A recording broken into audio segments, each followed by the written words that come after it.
What if the One Piece is not simply a treasure hidden on an island? What if it is the key to physically rebuilding the entire world? This theory begins with the strange geography of the One Piece universe. The planet is divided by two enormous barriers.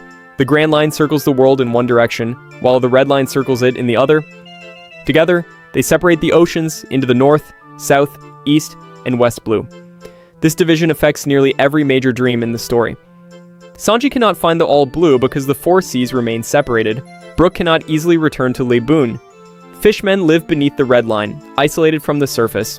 Even normal travel between oceans requires dangerous routes controlled by geography or government. According to the theory, the final war will destroy specific sections of the Red Line. The most important target would be Mary Geoise, the home of the Celestial Dragons, and the center of the world government.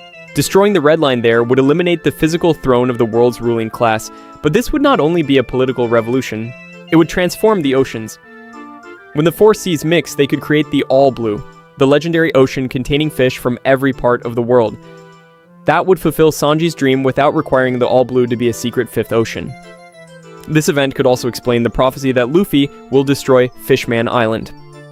The island sits directly beneath Mary Geoise. If that section of the Red Line collapses, Fishman Island may be destroyed. But its people could survive by using the enormous ship Noah, with Poseidon commanding the Sea Kings to move it. In that interpretation, Luffy destroys Fishman Island but liberates its population. The fishmen finally leave the darkness beneath the sea and live under the real sun, completing the promise Joy Boy failed to fulfill. The theory also connects Brook and Leibun. Destroying Reverse Mountain, another section of the Red Line, could open a direct route through the oceans. Leibun would no longer need to wait beside an artificial barrier separating the beginning and end of the Grand Line. The result would be a world without walls. The seas would become connected, people could travel more freely, and the geographical structure supporting the world government's control would disappear. The world itself would become one piece. So, what would the treasure on Laugh-Tale actually contain? The strongest version of this theory says the One Piece consists of several connected things. First, a physical treasure left by Joy Boy. Second, the complete history of the Void Century. Third, information explaining how the ancient weapons must be used. And finally, a plan or mechanism capable of changing the world.